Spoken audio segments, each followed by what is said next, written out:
Tonight, an act of kindness to help out a couple on a pension. Concerns around a mulch delivery in Hervey Bay. The LNP's claim housing approvals have dropped, and researchers awarded for helping the disabled. This is 7 News with Rob Brough.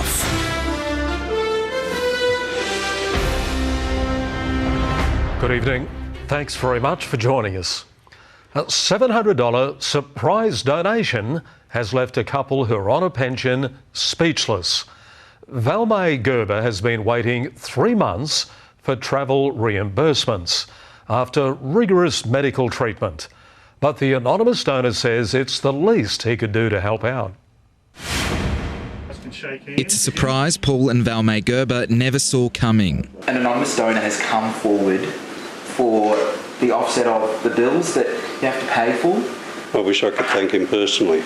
The anonymous donor felt for the struggling pensioners after they failed to get state government compensation for medical travel costs on time. Pete, who doesn't want his real name used, says he saw it as his duty to help without any added praise. I have been quite a well-to-do person, and I lost that millions of dollars. That little bit what I have, I want to give away. Now the struggling couple have enough money to pay off bills they couldn't otherwise afford. Trips to the specialist should also be minimal after a successful knee stent operation aimed at improving Valmay's blood supply. I mean, the alternative was to borrow the money from Centrelink, but I didn't really want to do that because you have to pay it back anyhow. Paul hopes the good deed of Mystery Pete inspires help for other pensioners in a similar position. I hope that they can get through it without big dramas. Tom Duffy, 7 News. A Hervey Bay garden shop is one of 16 businesses that may have received soil contaminated with asbestos. Queensland's Workplace Health and Safety Department is investigating. Rosanna Kingston has more. It's been revealed a dog park and a school sports ground are among 18 locations which receive compost from New Grow at Ipswich, where authorities discovered a stockpile contaminated with a small amount of asbestos. 2 fibres were discovered during targeted testing at 23 sites across the southeast, which was done in response to an asbestos crisis in New South Wales. The Everleigh Dog Park in Greenbank was still under construction, due to open early this year, meaning it was already fenced off to the public. St Aidan's in Corinda received mulch from New Grow to landscape around its new sports performance centre. The school says because it is still a construction site, no students or staff had access to the grounds. There are also 16 businesses which received materials from New Grow. Many are landscaping or civil works companies in the southeast. One is a garden supply company based in Hervey Bay. There are low levels of asbestos at the moment that have been found, and so there is the fact that it is in a open kind of environment makes it very much a low risk. The Department of Environment and WorkSafe has been trying to determine if the materials brought to these sites came from the contaminated stockpile. They are waiting for the test results to come back. Authorities say the asbestos poses a very low risk. Authorities are still waiting for the test results to come back, but say the asbestos poses a very low risk. Thank you, Rosanna. The state opposition claims the government's strategy is in shambles, with news statistics painting a grim picture for Queensland's housing crisis. The LNP says a lack of building approvals is to blame. Queensland's average house prices are on the rise, and while it sounds like good news, it can be disheartening for those desperate for housing. We want home ownership rates in Queensland to improve. At the moment, we are the lowest in the nation. Shadow Housing Minister Tim Mander has revealed more than 1,600 building approvals were granted between 2013 and 2014, compared to just under 680 between 2022 and 2023 in Townsville. And the problem is statewide. There was no housing crisis when we were in government. When I was the minister, we got the waiting list down to 17,000 households. There weren't people sleeping in parks. Questions have also been raised about the government's $2.5 billion housing investment fund announced more than 2 years ago. I'll give you the scary figure. There's been no houses built in Queensland, right, under the Housing Investment Fund. This is what this government keeps doing. It keeps making announcements and not delivering. We've delivered hundreds of new homes for North Queensland, unlike the LNP, who cut the social housing construction program by 90% and sent social housing in this state backwards. We want action. We want people in homes. And Townsville and North Queensland seem to be forgotten by this Labor government. Bethany Ross, 7 News. A reminder, we can all head to the polls from Monday to vote early in the local government elections. 170 centres will be open across the state. The Electoral Commissioner says almost half of electors chose this option during the last local government elections. They'll be open weekdays until Friday, March 15, before polling day on Saturday. CQ University's U Beach project has been recognised with a Shaping Australia award. It's already making Bundaberg's coast more accessible for those with a disability, and it's expected to expand across the state. From special wheelchairs to access mats, the U Beach program is making life easier for Australians who have trouble accessing our coast. We also have a range of other mobility equipment, so different wheelchairs for people of different sizes, shapes and support needs, as well as walkers, and now we've got some specific adapted sticks and crutches as well. Just home from Parliament House in Brisbane with a Shaping Australia award under her belt, project leader Sasha Jobe is excited for what's next. We were just announced Community Champion. And it's exactly what Shaping Australia Awards is all about. While U Beach started in Bundaberg, it may be the key to revolutionising beach access across Queensland. We already have other regions coming on board, for example with Hervey Bay, the Gladstone region, Agnes Waters, Cairns, and we have some interest also in the Sunshine Coast in Brisbane. The project was previously focused around adults, but that's expanding too. But we have been supported by a Health and Wellbeing Queensland grant, which means we've now purchased equipment specifically for children with disability. It's safe to say many more of our beaches will soon be more accessible for everyone. So the future looks like more inclusive, more beaches, more frequent events. Jamie Tenikoff, 7 News. Gympie mums now have access to a service that could prove crucial in the months following childbirth. Those suffering from perinatal depression can get free meals delivered to their door to help them through the tough time. As a single mother of 5 children, Tallulah McKay literally has her hands full. Being so busy, you can't think so much. You're clouded with all these noises and mum, and talking and answering questions. In the rush to provide for her little ones, she struggled to take care of herself. The biggest thing that I couldn't keep up with was eating. I wasn't eating enough to be able to provide enough breast milk. Tallulah was diagnosed with perinatal depression, but a new service has helped her out of the slump. The Meals for Mums program provides 14 light and easy dinners to new mums having a hard time. We've got a really great amount of research now that shows that nutrition plays a really important role in mental health, particularly in the role of managing depression. It's a small gesture that makes a massive difference. The White Cloud Foundation has recently expanded the service to the Sunshine Coast in Gympie as demand increases, potentially due to cost of living pressures. There's a bit of a mental health epidemic happening at the moment and it's hitting mothers hard. Jade Richards, 7 News. We'll take a break in a moment. We'll have a look what's happening around our region over the weekend. And Pip the friendly feline looking for a loving home.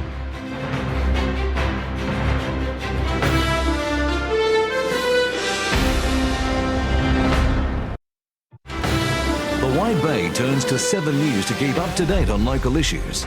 And we want you to be part of it. If there's something happening in your street, your suburb, we want to know about it. Send us a message or drop us an email. Yeah, great to have you part of it and nice having it with us here on 7. A stray tuxedo cat that was rescued with a litter of kittens is searching for a forever home.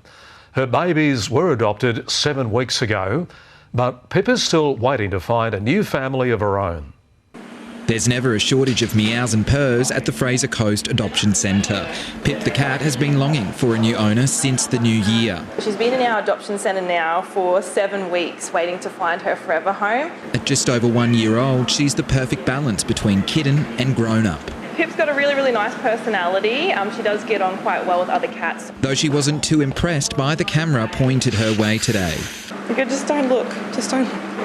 Out of the limelight, she's the perfect fit for a family. So adult cats are usually set up in their ways and transition into a household quite easily. And it's worth getting in quick as cat adoption rates are now on par with their canine counterparts. So usually we do have a higher rate of adoptions for our dogs, but we are seeing about level now for cats and dogs being adopted from the centre. Prospective adopters can come by any day of the week. So we do have some kittens available at the moment, all different colours as well. We've got ginger ones, black and white, tabby, you name it, we've probably got it. With prices for fully vaccinated and desexed cats starting at $125. Gives them a second chance to go home and start a new life, which is very important. Tom Duffy, 7 News. The Mary Debay rail trail is on track to have sturdier routes thanks to more than $31,000 from the state government's Gambling Benefit Fund. The grant will be used to purchase new geohex matting, which aims to smooth out the route for trail users, especially after downpours. It'll be laid on 11 kilometres of gully crossings west from the Tukura trailhead.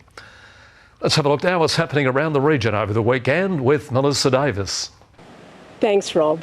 Maryborough Uniting Church welcomes everyone to join in prayer and action for peace in the World Day of Prayer service tomorrow morning. It starts at 9:30 at the church in Sussex Street, followed by morning tea in the Wesley Auditorium. Disability access is available from the car park at the rear. There'll be plenty of good vibrations at Saturday's Energy and Wellbeing Expo in the Maryborough Brough Theatre.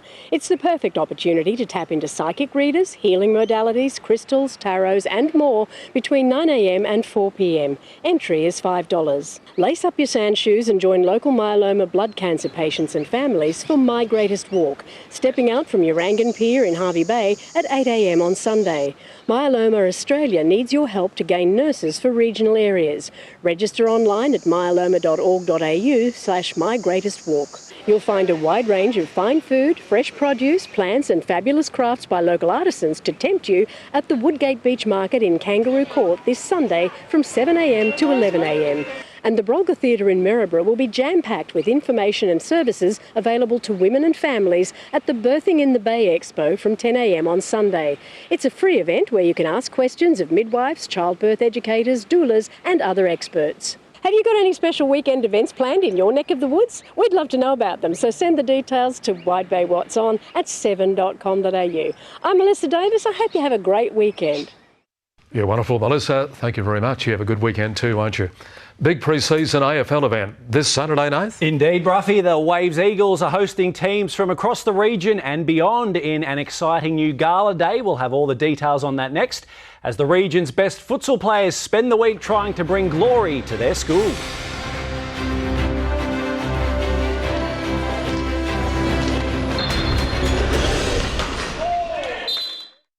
Stream 7 News anywhere, anytime, live and on demand on 7plus. And with 7news.com.au, you'll know the news now. And welcome back. Well, the Waves AFL men and women will get their first taste of match play on Saturday when they host teams from near and far in a new gala day. With plenty of rotations and fast footy, it's set to be a fun day for spectators. It's the first of its kind gala day for Waves Eagles, who hope to grow the game in regional Queensland and get fit for round one. It'll just be exciting to have so many teams from so far away coming and playing footy at our awesome grounds. Boys wanting to freshen their legs up, after a long pre-season. Boys can't wait to get a run in, get those cobwebs out before the season starts. I reckon it's going to be a great day. Bay Power and Rockhampton's Glenmore Bulls will make the trek in the men's division. And the Boyne Island and Tannum Sands Saints will bring their men's and women's team down. A good hit out for Wide Bay's defending female champions. It's going to be a great hit out for our girls to play a team that we've never seen before, and they've always been competitive in their comp up there in Gladstone, so it's really exciting to see what we're made of and how we shape up. The men fell agonisingly short last year to Brothers in the prelim final and are hungry for more this year. Always hurts. It's always a bad taste left in your mouth, especially when you lose to the crosstown rivals by such a close margin in such a big game. But that's only motivated us more to start our pre-season early, get the legs in, and hopefully just take this season one game at a time and finish further on. The gala day will start at 1 p.m. with the last game at 5. Spectators are encouraged to attend with the bar and canteen open. Jack Lewis, 7 News. The Wide Bay Bulls are back in Bundaberg this weekend for their third straight home game in Queensland Rugby League. They'll be taking on the Ipswich Jets in the under-17 and 19 men's and women's competitions. All four Bull sides are still searching for their first wins of the season and will be looking to rebound from their latest loss to the Sunshine Coast Falcons. The under-17 ladies will kick off the footy feast from midday at the Brothers Sports Complex in Bundaberg. Young futsal players from across the region have been showing off their skills in Hervey Bay this week. They were duking it out for their respective schools and also fighting for selection in the Queensland country team. The under-16 and 19 boys took the court today to close out a full-on week of futsal. First day was all the girls, record numbers there, record numbers again yesterday with the 13, 14, 15 boys. Right, all through this week are all record numbers. I think we've got 50-something teams from all over Wide Bay. And the top players were also vying for selection in the Queensland country team to play in the National Schools Tournament in Brisbane. But it's an enjoyable carnival for all involved. Gets them out of school for a start, they love that, but yeah, just the camaraderie, you know, they get to meet other kids from other schools, they become really good mates, so it's really good for interaction for all different schools. And the schools give it the tick of approval. It's good to see the kids in a different light. They're having fun with their friends in a competitive atmosphere. It's good for kids to get out and play sport outside rather than be inside the classroom in the four walls, experience a different side of life. Jack Lewis, 7 News. Looks like it's been a fantastic week, Brough, but for tonight, that's it for sport. Thanks, mate. Lovely, thank you, Nath. We'll have a look at the weather with Liv in a moment. Scotty's along with the fishing report. All happens right after the break.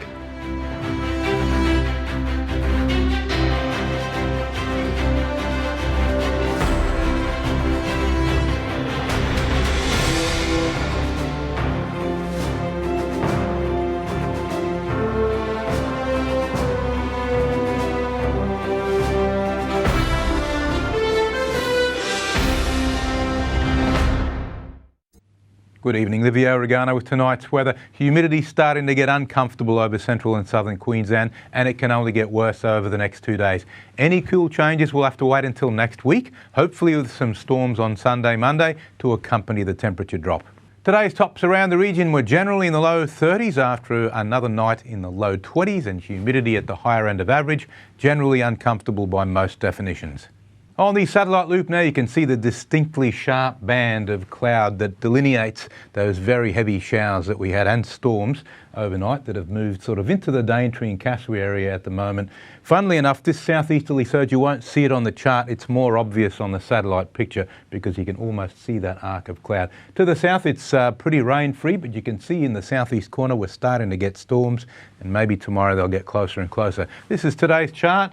It's a stock standard southeasterly trade wind pattern with a high in the Tasman Sea, and there are the southeasterlies being directed to the coast. You can't see the surge, but this little dip in the isobars is roughly where that trough is, where the heavier rain starts. Tomorrow's chart looks much the same, winds possibly a little bit lighter, open isobar pattern, new trough moving in from the west.